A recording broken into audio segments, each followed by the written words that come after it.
और दूसरा प्रश्न है नीरज का, पूछा था उन्होंने, अच्छा प्रश्न है, लिखा था रामायण में, वही इन्होंने पूछा था। शिव द्रोही ममदास कहावा, सो नर मोहि सपने नहीं पावा। तो भगवान, क्या ये पॉलिटिकल नहीं लगता है, राजनीतिक नहीं लगता है कि जो भगवान राम कह रहे हैं कि जो शंकर का स्नेह पात्र हो, जो शंकर का मित्र होगा, जो शंकर की आराधना करेगा, वही मेरी आराधना करेगा तो ही मुझे पा सकता है। अगर उनका द्रोही है तो मुझे नहीं पा सकता है। क्या मतलब है इसका?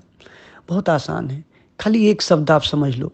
यहाँ भगवान राम जो शिव शब्द का उपयोग कर रहे हैं, शिव अर्थात साक्षी की बात कर रहे हो।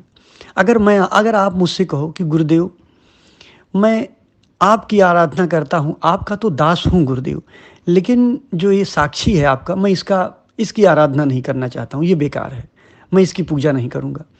तो क्या स्वप्न में भी आप मुझे पाओगे? आप मेरे शरीर को जरूर देख सकते हो, जो एक स्वप्न मात्र है। आप मुझे जरूर इस तरीके से देख सकते हो,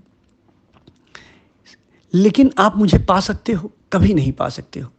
वही भगवान राम कह रहे हैं कि शिव द्रोही ममदास कहावा।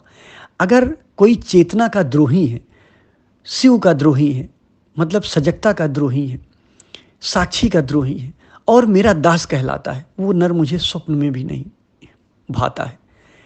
मतलब भाने का मतलब कि मैं जान रहा हूं ना कि कैसे वो मुझे भाएगा, क्योंकि जो मेरे मूल स्वरूप है, जो मेरा मूल स्वरूप है, उसको नकार रहा है, और मेरा जो स्वप्नों स्वरूप है उसे पाने की कोशिश कर रहा है।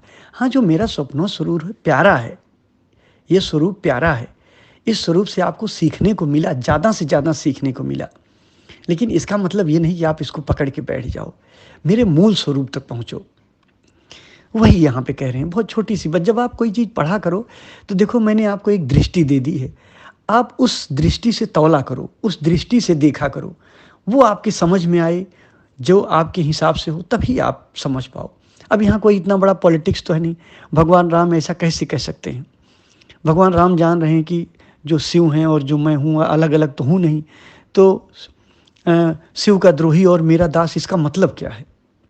अगर मेरे नकली स्वरूप का दास है और मेरे असली स्वरूप का द्रोही है, तो वो नर मुझे कैसे भा सकता है? कभी नहीं भाएगा।